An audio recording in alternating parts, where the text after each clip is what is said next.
Rein is a useless beast tamer who has no value, except to act as an errand boy for his other party members. After being fired for being so useless, he begins looking for work as an adventurer. He then stumbles upon a rare cat spirit, whom he saves and eventually tames. As a result, he gets stronger and continues his journey. Rein is in a meeting with the hero's party where he was fired because they all think he is pathetically useless. Each member explains to him how worthless he is, as they're constantly saving him while he contributes virtually nothing to the party. Rein then realizes that he has been a burden to them all along. Accepting his fate, he leaves his cloak and walks out of the room. After being fired, he goes to the town and thinks about all the times they showed no care for him. He worries because he is broke, and now without a job, meaning he has to start afresh. 3 children interrupt his thinking, asking him if he has finished his work with the party he was in. Ashamed to answer, he looks away instead. The children ask him to show them his beast-taming abilities. To answer their request, he tames a bird that is flying nearby and makes it bow to them in greeting. The kids are impressed, and they all say they want to be a beast-tamer like him. The kids talk excitedly about being adventurers, and that gives Rein an idea to become one himself so he can earn a living.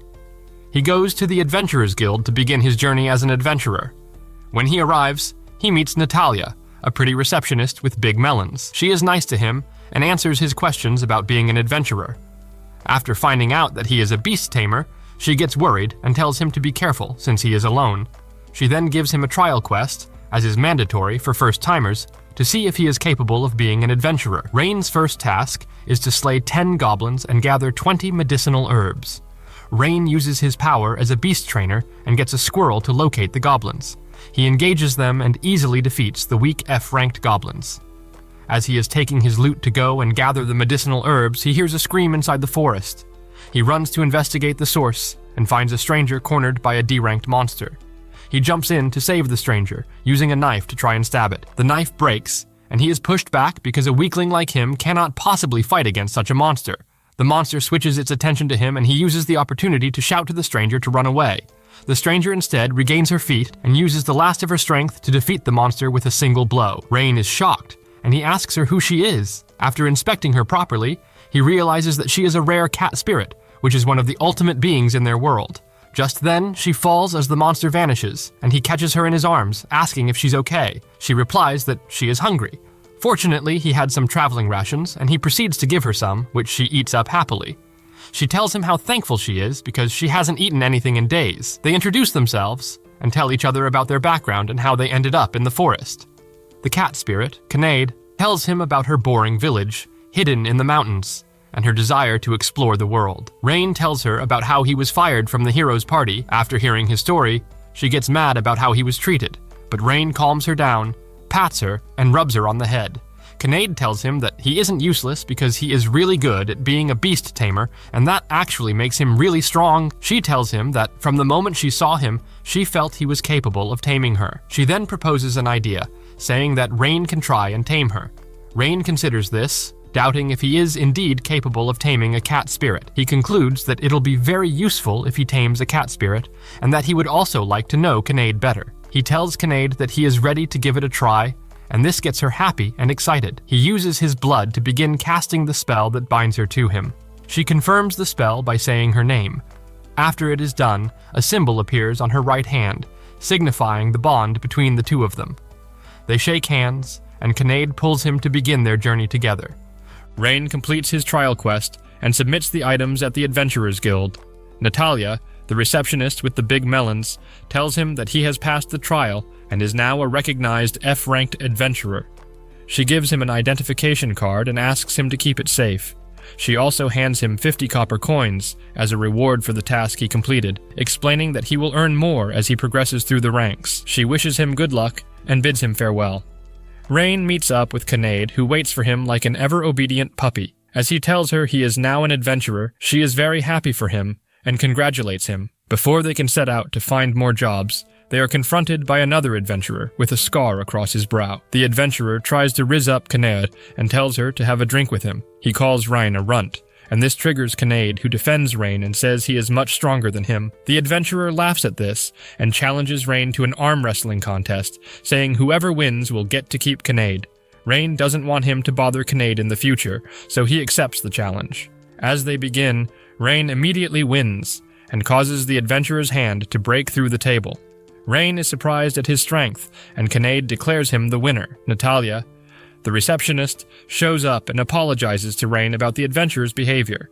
The adventurer, who is in pain on the floor, grabs the edge of her skirt, and she responds by smacking a table on his pathetic, ugly face. She then asks Rein how he ends up taming an ultimate beast. Her tone is strict as she says it, and it makes Rein and Kanade afraid of her. She sees they are shocked at her tone, and she readjusts her voice. She bids them farewell and drags the adventurer's body away like a log of wood. Rein asks Kanade how he has such strength. She then explains to him that taming an ultimate beast like herself amplifies his strength and makes him more powerful as he is her master. This amazes Rein as no one in his home had ever tamed an ultimate being. Kanade tells him she is thankful that he protected her, and they set off to get a job. The job they end up getting involves gathering more herbs. Kanade complains that it is a menial job, and Rein explains to her that it is because he is still an F-ranked adventurer and he'll have to move up the ranks to get better jobs. Kanade hears yelling and screams from a distance. They both set off to investigate. Once they arrive, they find a crooked old man who is cornered by the Ebon Fangs, who are a gang notorious for doing awful things. They plan to take all the wares from the old man. Rein declares that he wants to save the man. Kanade agrees, and they get ready to attack. Rein takes care of the Ebon Fang members while Kanade goes to save the old man. As she watches Rein fight off all the gang members, she gets worried about him and wonders if he'll be okay adjusting to his new power. As she continues watching, she concludes that she is being worried for no reason. Rein notices that Kanade's face is redder than the surface of Mars, and asks if she was hurt. Kanade, however, denies the fact, and the old man speaks out to thank the two for their help. The old man then explains that a group of adventurers were hired to protect him. However, they fled when the bandits arrived. Briefly contemplating over it, Rein decides to deliver divine judgment on the rest of the Ebon Fangs, much to Kanade's surprise. En route to their destination, Rein temporarily contracts some animals around the surrounding area to scout out the Ebon Fangs. He also explains to Kanade his reason for wanting to deal with the remaining Ebony Fangs members and assures her that he has a plan to do so. Soon, they reach the Ebony Fangs' hideout, and Kanade is dejected that a temporary contracted animal once again beats her to the punch of an important task. Rein then apologizes to Kanade, who is astonished that Rein could tame an insect despite being a beast tamer. He tells Kanade that back in his home village, he learned the basics of the Tamer subclass insect taming for a while. As astonished as Kanade was, she's ordered to return to the town and get some reinforcements while he has the RBs handle the Ebony Fang members. The reinforcements that Rein wanted were called the Order of Knights, a group tasked by the government to uphold peace in the lands. Understanding her task, Kanade leaves, and a swarm of RBs arrives, and Rein forms a temporary contract with them all. Elsewhere, 2 of the 3 adventurers who were tasked with protecting the old man earlier turn out to be Rein's old comrades, Mina and Leanne. The 2 curse their situation, and how Arios and Agath were sucking it up with the nobility while they decided to take on jobs as adventurers. They then redirect their frustrations to the Beast Tamer they were partnered with, blaming their situation on his inadequacy as a Beast Tamer. However, in his defense, the Beast Tamer claims that the demands of the 2 were far too complex for him to accomplish. He also claims that their notion that a Beast Tamer can tame over 20 animals is impossible, which Leanne considers to be a lie, and holds the Beast Tamer responsible for their failure. The Beast Tamer flees faster than Usain Bolt at the Olympics after being threatened by Leanne to take responsibility for their failure. She internally refuses to believe that Rein is any higher than the garbage she thought him to be. Returning to Rein's side, his RBs deal with the remaining Ebony Fangs members, and Kanade arrives with reinforcements. As the reinforcements handle the paralyzed bandits, Rein notices that only adventurers are there and not a single member of the Knights of Order. One of the reinforcements reveals that the Knights of Order had no time to deal with a bunch of cut purses. At that moment, a trio of Berserk King lizards break through their wooden cage and attack the Ebon Fang members, and then Rein. Through the combined efforts of Rein and Kanade, they manage to take down the monsters, allowing the adventurers to carry the Ebony Fang members out of the area. Eventually, Rein and Kanade exit the Ebony Fang's base, with Kanade holding onto the King Lizard's magical stones, and they're then praised for their accomplishments by their fellow adventurers.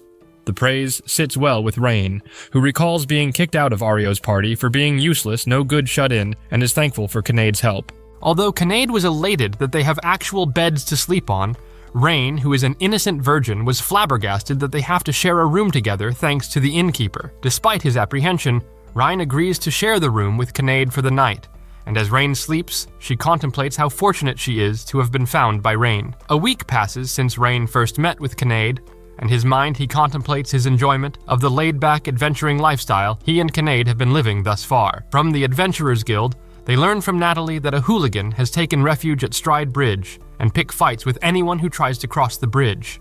Being a low-level scum adventurer, he is lured by the 5 gold rewards. Rein accepts the quest and immediately heads to the bridge with Kanade. Shortly after they arrive, a red dragon flies overhead, lands close to the two, transforms into a female humanoid, and proclaims its desire to fight them. Surprised that the red dragon is really a woman, Rein asks if she's the noted guard dog of the bridge, which she confirms and introduces herself as Tania, a Dragonoid. Apparently, Tania was using the bridge as a training ground for training, and Kanade explains to Rein that it's a form of pilgrimage to Dragonoids, and Tania confirms it. Tania then openly challenges the two to a match, and both Rein and Kanade agree to her challenge. The battle starts with Tania throwing a punch at Rein, who barely defends against it. Impressed by this feat, Tania then breathes fire at the two, setting Kanade's tail on fire. Because of this, Kanade fights against Tania, and Rein watches in amazement at how Kanade can fight against Tania on equal footing. To help Kanade, Rein tries to attack Tania, but she catches Rein as he soars in the air, grabs Kanade, and throws them into the air like worthless paperweights, preparing to breathe fire at them again. However, they manage to dodge the attack by working together, earning Tania's praise. Noting the difficulty of facing off against Tania and how he needs to fight like a beast tamer, Rein asks Kanade to buy him 3 minutes to prepare. Without hesitation, Kanade agrees to help and faces off against Tania as Rein forms a temporary contract with the bird and asks it to call for reinforcements. After this, Rein takes over, and with the birds he contracted, they attack Tania, who becomes immobilized after they attack her. Rein then reveals that the birds are called Pito, and their plumage is poisonous. Tania surrenders, incapable of fighting further, and Rein asks her to come with them. Questioning what would happen if she refused, Rein answers that he doesn't know but comments on what a fix he'd be in if Tania doesn't comply. Amused by the response, Kanade pokes Tania into submission, making her agree to the demand. Afterward, Rein and Kanade report back to Natalie at the Adventurers Guild, and before Tania can introduce herself, Rein stops her and abruptly leaves the guild in a hurry. Outside, Tania draws attention to herself like a New York City advertisement board, and both Rein and Kanade stop her from revealing she's a Dragonoid. On the outskirts of town, Tania is disciplined by Rein, who allows her to leave, but admonishes her from starting any trouble again after this. However, Tania, who had taken a liking to Rein, suggests that he tames her as well, to which he begrudgingly agrees and forms a contract with her. That night in town, Arios complains about his team's wasted efforts in the Lost Woods they spent trying to fight against monsters. With Leanne and the others complaining that Rein's old tasks were a burden on the group, Arios decides to recruit Rein back into the group, only to dump him again after they complete their quest. Meanwhile, as Rein sleeps on the floor, Kanade and Tania, being idiotic simps, argue about which bed the other sleeps on, as one of the beds has a view of Rein as he sleeps. Rein explains that Slimes and his team were tasked with subjugating the monsters, which unsettles Kanade due to their stickiness whenever they're defeated. Tania then boasts that she'll be able to defeat them all for her, which earns her Kanade's praise. Watching the scene unfold, Rein notes how happy he was about how the two were getting along. Time passes by, and the group cannot locate a swarm of Slimes. Hence, Rein uses one of his Beast Tamer skills on a bird called Assimilate to merge part of his soul with and control the bird to search for Slimes within the area. The feat astonishes the two hopeless simps, Tania and Kanade, and after their outburst, Rein flies off to search for Slimes as the two watch over his body. Eventually, Rein locates the swarm of Slimes, and before they begin the job, Tania asks Rein if he can use any magical spells. Rein answers that he can use Fireball and heal, which under Tania's suggestion, casts Fireball against the Slimes, eliminating every last one of them. The outcome astounds Rein and Kanade, but not Tania, who explains that Rein's abilities have risen since making a contract with her. Just then, more Slimes appear at the scene, and, following Tania's instructions, Rein learns how to control his magic better. Afterward, Tania and Kanade talk to a little girl outside the Adventurers Guild, informing her that they successfully completed a slime subjugation quest. Rein then joins the two girls, and after a stroll through the town throughout the day that night, the group enjoys dinner at a restaurant. Once they're finished, Rein reveals the background of his home village and how it was lost one day due to a monster attack. A group of adventurers would eventually rescue Rein, and he was relocated to an inn where he worked his keep for years until Arios' group recruited him.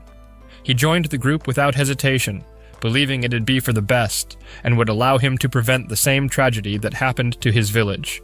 However, the group thought of him as a useless tag-along, leading to his dismissal from the hero's party. Hearing this sappy MC background tale saddens both Tania and Kanade, but they note their fury against the hero's party for how they treated Rein, but he assures them that it's all behind him. The day after, Rein's group subjugates a bunch of orcs, one of which manages to stab Rein in his arm with a knife while trying to protect Tania.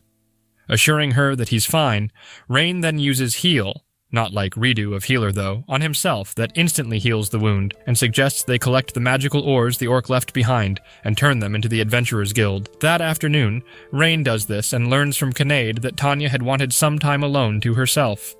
Tania stood on a bridge, gazing at the flowing river water below, pondering whether or not she'd done the right thing, and then a little girl from the other day approached and talked to her. Tania would have a brief heart-to-heart with the little girl that lifted her spirits. Soon, Rein finds Tania, who formally apologizes to him for her actions earlier that day. On the other hand, Rein notes his relief for being able to find Tania, and that night, Tania realizes her feelings for Rein, but would flatly deny them as a fondness for him. The following day, after another successful quest was completed, Tania suggested to Rein that they purchase new equipment, and Rein liked the idea.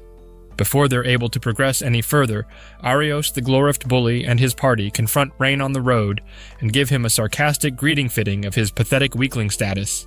Rein immediately suggests they take a different route. Arios insults Rein as if they're in a roast battle, so Kanade and Tania step in to defend their master. Tania then questions Arios' group's identity as that of the hero party. Disliking Tania's tone, Arios tries to rebuke her, but realizes that she and Kanade are, respectively, a Dragonoid and cat spirit, who are two of the ultimate species. With Arios' party learning that they had been tamed by Rein, he then asks what business they have with him, and Arios claims that due to the difficulty of the Lost Woods, they had to withdraw from it. Hence, Arios offers Rein a chance, allowing him to rejoin his group despite his established uselessness. Agath, Leanne, and Mina then all comment that Rein should be grateful for them allowing him to rejoin their group. However, Rein refuses their offer, but Mina tries to convince him, claiming a relic called the Shield of Truth, located in the forest, would give them a fighting chance against the Demon King. Furthermore, Leanne mentions that monsters would swarm and attack settlements without that relic, which triggers memories of Rein's past. Under pressure, Rein quietly agrees to it, and Arios' group chastises him for not accepting it from the start. As Arios' group starts to walk off, both Kanade and Tania stop the hero's party and demand that they properly apologize to Rein by groveling at his feet like harem slaves. The suggestion shocks the hero party, and Tania threatens to turn them to barbecue with her breath if they don't voice their disdain at it. Grabbing Rein by the cuff of his collar, Arios demands that he keep his pets on a shorter leash, which upsets Rein. However, Arios insists on it, and tries to make him confess that they're not his pets, but insinuates they're nothing more than his playthings, causing Rein to punch Arios. With that, Arios challenges Rein and his tamed monsters to a duel to see who is stronger, and Rein accepts his challenge. In separate locations, Kanade faces off against Agath, Tania faces off against Mina and Leanne, and Rein faces off against Arios. Kanade's fight starts first, and Agath is foolishly happy that he has the chance to fight against an ultimate species such as her, and Kanade vows to beat him up and make him apologize to Rein. On the other hand, Agath has no intention of doing so, hence Kanade starts the fight with a quick and powerful kick, followed by a flurry of punches. Agath manages to defend against the attacks with his broadsword, but is quickly overwhelmed by her attacks. Kanade then comments that Agath hasn't made a single move against her, which is surprising as he's part of the hero party. The remark triggers Agath, who finally counterattacks with his special move Hellfire and Brimstone Slash. However, Kanade easily deflects the attack. Furious by this turn of events, Agath proclaims he'll fight with his full strength, and Kanade proclaims she'll fight with half of her own. The revelation shocks Agath that Kanade hadn't been using even half of her strength thus far, and she quickly ends the fight with a single kick. Although she panics, thinking that she had completely annihilated him, he quickly recovers, and states that he deserved it for treating Rein the way he did. Elsewhere, Tania faces off against Leanne and Mina, who openly claim she'd prefer fighting Arios than those two because they're worthless weaklings. Tania's remark upsets the two mages, and they cast Gravity Burst and Holy Flare. By snapping her fingers, however, Tania dispels the attacks. Thus, Leanne and Mina respectively cast Judgment Arrow and Red Crimson again. Tania dispels the attacks with a snap of her fingers, and claims she used what is called Material Canceller. Refusing to believe that they've been beaten, Mina and Leanne cast multiple spells against Tania. However, she dispels them with Material Canceller. To finish things off, Tania casts the epic spell Ultimate End against the two, but she reveals it to be a fake-out, causing them to pass out. On Rein's side, he faces off against Arios, who forces him back with his swift swordplay. Despite this, however, Rein only takes minor scratches from the attacks, and notes how underwhelming the pressure Arios is giving off compared to Tania. Rein then attacks Arios with a punch to the gut like prime Muhammad Ali, and Rein reveals that forming contracts with Kanade and Tania granted him newfound power. Utilizing the knowledge he gathered from his observation of Arios, and with the help of an Arbi, Rein wins his fight against Arios. Moments later, Tania and Kanade rush to Rein's side and happily embrace him, celebrating their victory. Thanks for joining us on another adventure, my fellow weebs. If you enjoyed this episode of Weebtoons, make sure to smash that like button and leave a comment below.